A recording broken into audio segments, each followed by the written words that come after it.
Hey everybody, this is Brent and welcome to the Crossroads. This is going to be a trip to Sitka, Alaska as a port stop on our Alaskan cruise on the Norwegian Bliss.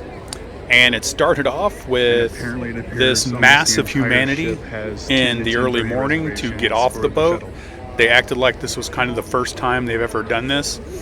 They had called everybody that had a 10 to 10:30 pass for the shuttle, and I swear the entire boat must have had the shuttle time. And it's real important because you either had to have an excursion or your pass to get off the boat. So here we are. We were finally able to disembark into Sitka Sound. So look at the beautiful Bliss. It's a short walk up to this bridge that crosses over into the port area.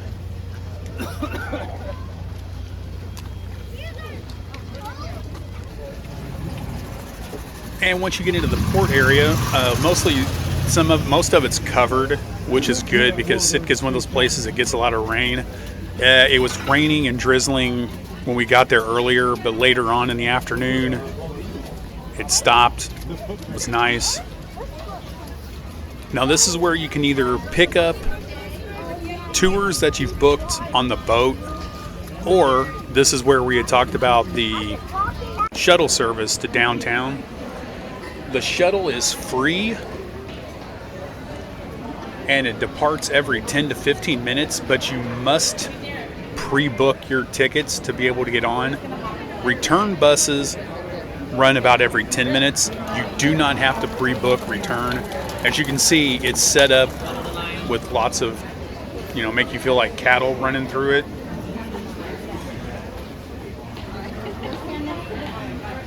And to book in advance, you can book through the shuttle booking page for the port, and I will put that link in the description below. Or they also had you where you could book the shuttle through the boat, but we had already had ours booked in advance, so I'm not sure how streamlined that is. Because you'll go up, you'll show this person here in the red jacket your ticket, and they'll direct you down to the buses. The bus ride is a 10 to 15 minute ride into downtown. And it'll take you to Harrigan Centennial Hall. There in the background is St. Michael the Archangel Orthodox Church, and we will head there here shortly.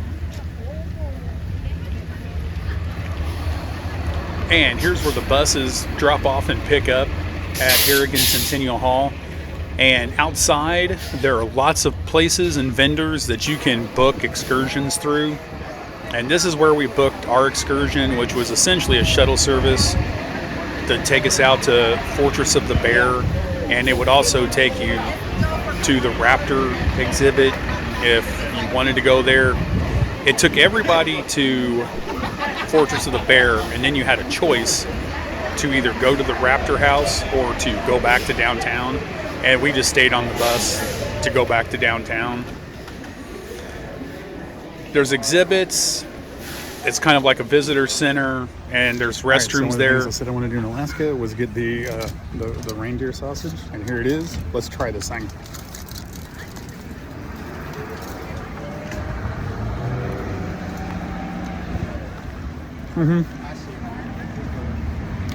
Rudolph is very, very tasty. Highly recommended. So after I ate Rudolph, we decided to walk around downtown a little bit before we had about an hour and a half before we met up with our tour to go to Fortress of the Bear. So it was a few minute walk to go to St. Michael the Archangel Orthodox Church Cathedral. And I was surprised that it was a National Historic Landmark. It was built in 1844 through 1848 by the Russian Orthodox Church, because Sitka was the seat of the Russian Orthodox Church in the U.S. and the U.S. area. And it burned in 1966. It was rebuilt completely as a reproduction using 1961 drawings that they had built on a National Historic Survey. Really, really beautiful place to go. I enjoy going to churches whenever I travel, especially Catholic churches in the islands.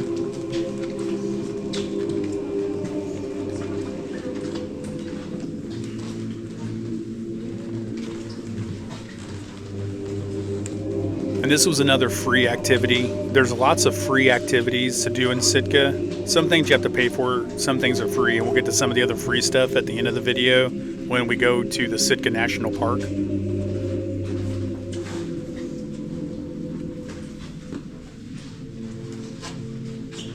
And this is in the middle of a lot of restaurants, shopping, souvenir stuff. Lots of things to do in downtown before you go on an excursion. Okay, so at noon we went back over and met up with our group. And the first stop was the Fortress of the Bear. And it's an educational sanctuary that gives lifelong protection to bears that were orphaned as cubs. And you pay when you go. You don't prepay it as part of your... Essentially, whenever we paid for our... We were pretty just paying for our transportation. And then we were responsible for paying for any of the excursions that we stopped at on our own. And it's $15 for ages 19 and up. Ages 8 to 18 are $5, and ages 0 to 7 are free. If you're traveling here on your own, out of season, at a cruise season, it's closed November through March, and October's kind of hit and miss. And if you get on the shuttle bus, it's a 14-minute drive from the Centennial Hall. And of course, there's a gift shop. You always exit through the gift shop. And it's a really, really cool place. You go up to this second floor, which has observation windows to look out into the bear enclosures. And they play you a short video before you go out that gives you the mission and the history of the fortress. And things you can do to support it.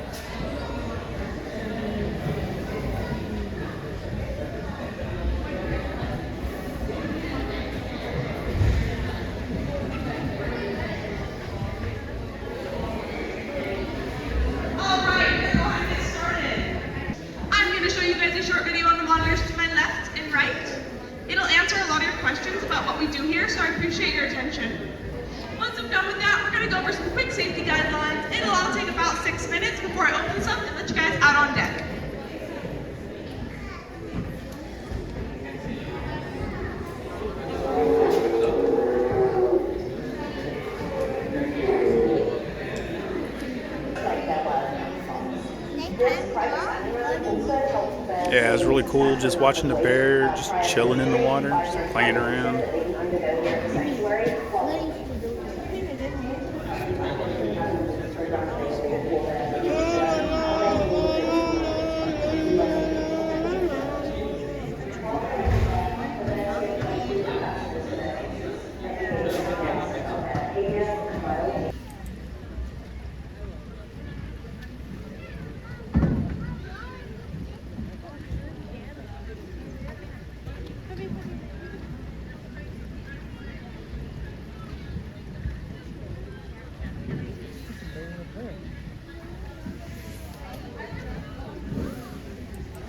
Now up here in the back is where the black bears were.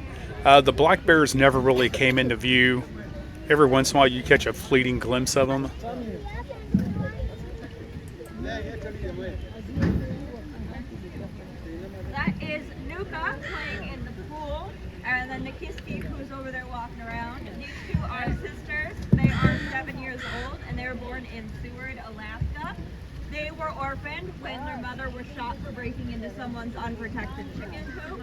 This is why we recommend, if you live somewhere with bears or any other predators that might come for your chicken coop, we recommend hot wire and any other deterrents, locking your chickens up at night, not leaving food out for bears to get, that kind of thing. If you set up an unprotected chicken coop, you're basically setting up a buffet for bears.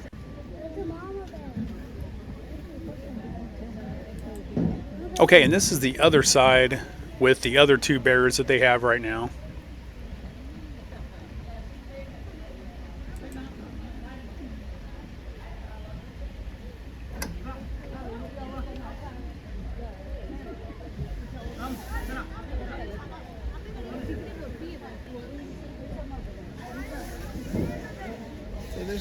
against the wall down there.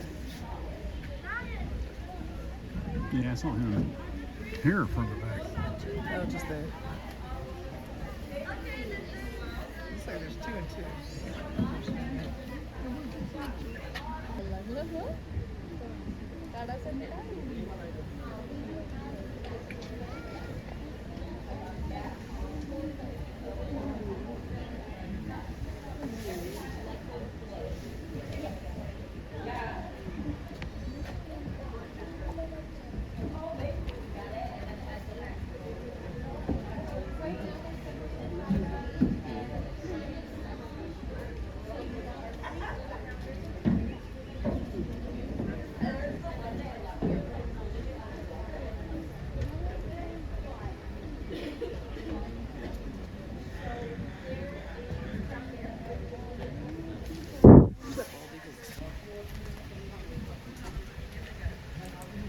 And it was also really cool because occasionally bald eagles would fly in.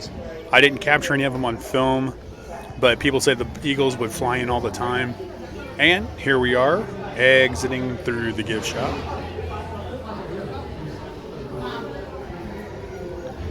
The cool thing about the gift shop is that there's these ground level observation windows, and you really get up close to view the bears. The reason he was over here right now is because it was feeding time. They're going to start chucking some lettuce down at him. So she was like ready to eat and really put on a good show.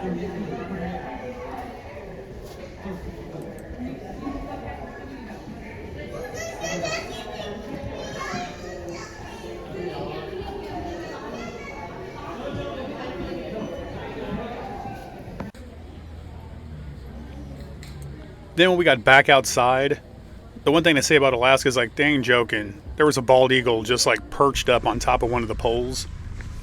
Then after we got back, we decided to take the 15 to 20 minute walk to go to the Sitka National Park.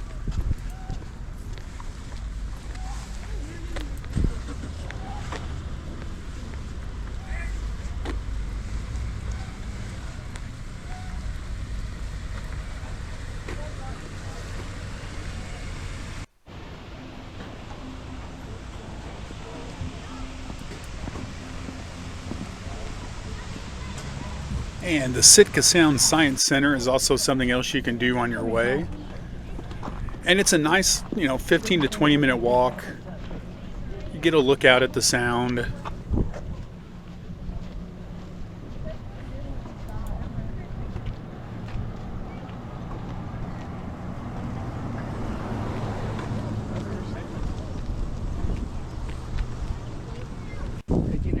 All right, and here we are at Sitka National Park. It's part of the National Park Service. And it's the site of the battle between Russian traders and the indigenous Tlingit. The battle happened in 1904, and when you take the Totem trail back, it'll lead you to the battle site. And also back on the trail is the Russian memorial from the Battle of 1804. And inside the visitor center, you have a film, you have an exhibit, and in the back is the really cool exhibit with totem poles. And then when you go out on the trail, you get to see lots of other totem poles. And it's free to enter the park, and it's free to enter the visitor center. There's ranger-led tours, and these are free as well. And if you have kids that you're taking on the cruise, or if you're visiting without being on a cruise ship, they also have the Junior Ranger program that is part of the programming at the National Park Services that they provide at sites. And that usually involves like a workbook that you get, and you work with it.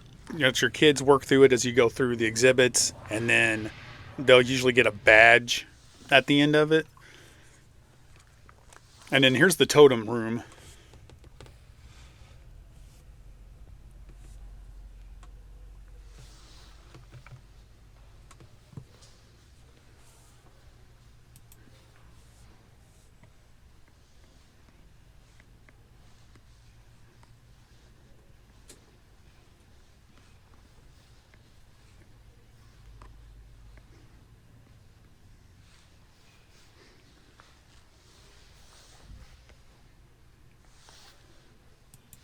And then in here, because they're protected inside, is more of your real totem poles.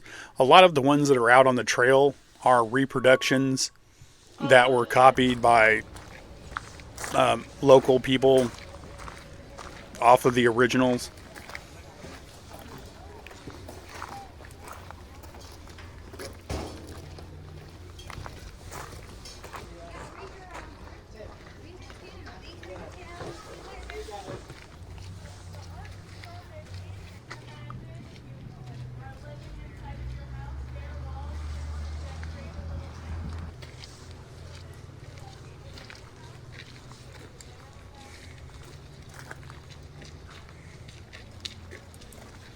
And the one thing they do warn you about is the possibility of running into bear. So always have that in the back of your mind and be prepared just in case you run into a bear. And also be sure to dress appropriately. The trail isn't like rock or anything, and since it had just rained, there were places on the trail that were muddy, but it's a big wide trail. Plenty of room.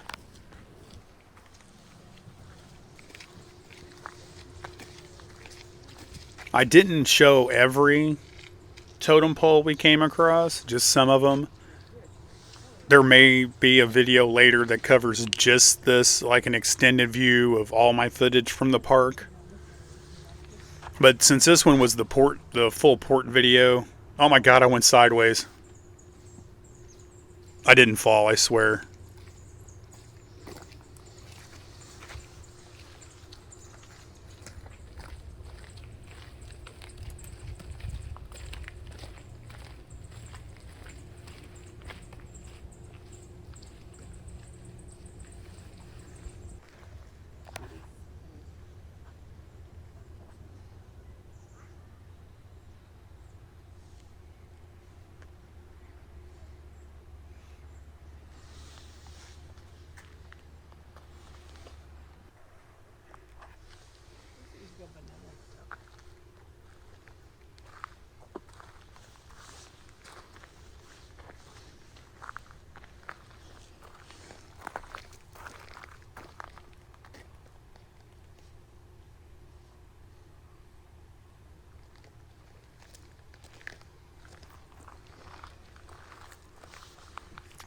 Overall, Sitka was a nice place to visit.